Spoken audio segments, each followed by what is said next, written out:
پیار کرنا، شفقت کرنا اور ہے، یہ جملہ میرا یاد رکھنا، پیار کرنا کسی سے اور ہے اور اس سے راضی رہنا یہ بات اور ہے۔ کسی پر شفقت کرنا اور ہے اور اس بندے سے راضی رہنا، یہ آپ دیکھیں کہ وہ راضی ہے آپ سے کہ نہیں، کہ خالی پیار ہے، خالی شفقت ہے۔ شفقت تو مجبوری ہے، کرنی ہے۔ میرے عزیز یاد رکھیں، نبی کریم تھوڑا تھوڑا خیال کرتے، دیکھتے بندہ اس کے مزاج کے مطابق، دیہاتی آتا تو حضور اس کا بھی خیال کرتے۔ حضرت ظاہر دیہاتی تھے، وہ آتے تھے ترکاریاں لے کے گاؤں سے، نبی کریم صلی اللہ علیہ وسلم پیار کرتے تھے، وہ کئی دفعہ عجیب و غریب باتیں بھی کرتے تھے، حضور محبت سے پیش آتے تھے، طبیعت کا خیال کرتے، ان کے معاملات کو دیکھتے۔ میرے رسول پاک علیہ السلام تو دیکھتے کون شخص کس طرح کا ہے، کس رویے کا ہے، کس انداز کا ہے، اس کو اس کے مطابق عزت دیتے، وقار دیتے، نواز دیتے، اس شخص کا اس طرح کا اکرام کرتے۔ میرے نبی کریم صلی اللہ علیہ وسلم فرماتے ہیں، میں نے معراج کی رات میں نے جنت میں ایک محل دیکھا، میرا دل کیا میں اندر سے جا کے دیکھوں، پر اس کے دروازے کے قریب گیا تو عمر فاروق کا نام لکھا تھا۔ فرماتے ہیں میں نے کہا عمر ذرا طبیعت کا سخت ہے، اس نے کہنا ہے قانون یہ ہے کہ پہلے اجازت لو پھر کسی کے گھر جاؤ، چلو ہم نہیں جاتے، عمر سے پوچھ کے چلے جائیں گے، گھر جو عمر کا ہے۔ نہیں، آپ کو سمجھ آئی میری بات؟ یار نہیں سمجھے، جن کے قدموں کے صدقے گھر ملا ہے، اگر وہ یہ خیال کرتے ہیں کہ سامنے والے سے پوچھ لینا چاہیے، نہیں آپ نہیں سمجھے۔ او بھائی، جن کے برکت سے وہ مکان ملا ہے، اگر وہ مزاج کا اتنا خیال رکھتے ہیں تو پھر مزاج رسول کا بھی تو خیال ہونا چاہیے تھا۔ پھر مزاج سنو، پھر نبی کریم صلی اللہ علیہ وسلم واپس آئے، حضور نے بتایا وہ عمر تیرا مکان بڑا پسند ہے یار، میں اندر جانے لگا تھا، دروازے پہ حور بھی بیٹھی تھی، جانے لگا تھا اندر، تو وہ نا میں اس لیے نہیں گیا کہ عمر قانون کو بڑا پابند ہے، اس نے کہنا ہے کہ قانون تو اجازت لے کے جاؤ، حضرت عمر رو پڑے، عرض کرنے لگی حضور میں کہاں اور جنت کا مکان کہاں، مختصر سی میری کہانی ہے، یہ جو بھی ہے آپ کی مہربانی ہے۔ تو حضرت عمر رو پڑے، لیکن میرے رسول کریم صلی اللہ علیہ وسلم اب اتنا حضور خیال کرتے تو جناب عمر پتہ کون تھے؟ جرت نہیں تھی کسی مائی کے لال کی عمر کے سامنے کھڑا ہو سکے، ہاں جس کے سامنے شیطان نہ ٹھہر سکے، نکل جاتا ہے شیطان بھی۔ لیکن صحابہ کہتے ہیں جب کبھی حضور کے چہرے پہ شکن آتی تو اتنا وجود ہم نے کسی کا کامتے نہیں دیکھا جتنا عمر کانپا کرتے تھے، کب کبھی تاری ہوتی تھی، وہ دلیر میں کہیں اور ہوں، یہاں تو میں غلام ہوں، یہاں تو میں نوکر ہوں، دعا منگیا کرو سنگیوں کتے مرشد نہ روس جائے، رو پڑتے۔ اور طریقہ کیا ہوتا؟ زمین پہ کونیاں رکھ کے نا، کونیاں گھٹنے، اب میں آپ کو کر کے کیسے دکھاؤں، حدیث صحیح میں موجود، یہ کونیاں زمین پہ رکھ کے نا، جیسے بچے نہیں چلتے، کونیاں دونوں زمین پہ حضرت عمر رکھ دیتے اور یوں کونیاں رکھ کے تو یوں ہاتھ باندھ دیتے حضور کے سامنے، نیچے کونیاں اور ہاتھ باندھتے اور پھر روتے جب حضور ناراض ہوتے، تو کسی اور سے ناراض ہے نبی پاک، عمر سے نہیں، تو یوں دونوں ہاتھ بچھا دیتے، یوں ہاتھ باندھتے اور کہتے رضیت باللہ ربا وبالاسلام دینا ونبینا محمد صلی اللہ علیہ وسلم، یا رسول اللہ میں بڑا راضی ہوں کہ اللہ میرا رب ہے، حضور میں بڑا راضی ہوں، حضور میں بڑا راضی ہوں کہ اسلام میرا دین ہے، و محمد نبیم و رسولہ، اور میں بڑا راضی ہوں کہ اللہ نے محمد کو نبی اور رسول بنایا، حضور بڑا راضی ہوں، مہربانی فرما، بڑا راضی ہوں۔ یہاں پیر سید علی حسین شاہ صاحب اشرفی رحمۃ اللہ علیہ کچوشا شریف کے بزرگ تھے، اور شان یہ تھی کہ چہرہ غوث پاک سے ملتا تھا، وہ تھوڑا سما کے قائل تھے، سما کے یعنی وہ والا سما نہیں جو اب ڈھول ڈمکے کے ساتھ ہوتا ہے، کچھ اس میں اشعار پڑے جاتے تھے، اور بعض ایسے شعر تھے جن پر بعض بزرگ کہتے تھے نہیں ہونے چاہیے، یہ رائے کا اختلاف۔ ان کے یہاں ایک خلیفہ تھے سید ابو البرکات شاہ صاحب، مفتی اعظم پاکستان، وہ خلیفہ ہیں لیکن بڑے عالم تھے۔ سید صاحب یہاں آئے تو لوگوں نے کہا حضور کو شعر پڑھے، تو آپ فرمانے لگے یہ میرا مرید مفتی اعظم ہے، یہ منع کرتا ہے، یہ ان باتوں سے منع کرتا ہے، تو یہاں نہیں پڑھنے۔ لوگوں نے کہا حضور مرید کی بھی ماننی ہے، میں نرا مرید نہیں، مفتی بھی تو ہے نا، قرآن و سنت کی روشنی میں منع کرتا ہے۔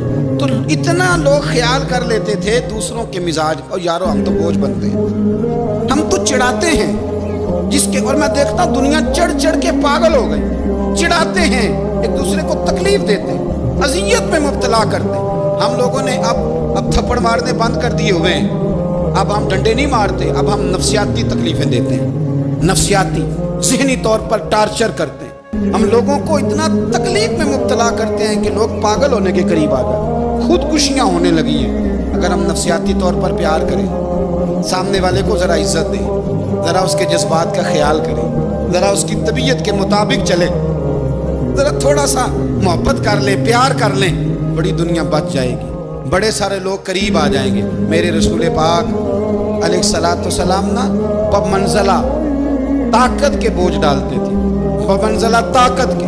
حضور نام لے کے بھی کہہ سکتے تھے عبد الرحمن تو مالدار ہے، دے اتنے پیسے جہاد میں، عمر تو مالدار ہے، دے پیسے، عثمان غنی دے، یہ نہیں حضور نے کبھی فرما، اعلان کر دیا بھئی جہاد کا موقع ہے، اپنا اپنا حصہ ڈالو۔ حضور کسی شخص پر کوئی بوجھ، اپنے آپ کو بوجھ نہ بنائیں۔ اسلام نفسیاتی مسائل کا حل بتاتا ہے کہ آپ پیار کریں۔ میں اکثر کہتا ہوں کہ ہمارے گھروں میں بہت سارے بیمار ایسے ہیں جنہیں دوائی کی نہیں، ہماری توجہ کی ضرورت ہے۔ بہت سارے بیمار اس قسم کے ہیں جنہیں صرف آپ کی مسکراہٹ کی ضرورت ہے، جنہیں صرف آپ کا دھیان رکھنے کی ضرورت ہے۔ آپ تھوڑا دھیان کریں، تھوڑا پیار کریں۔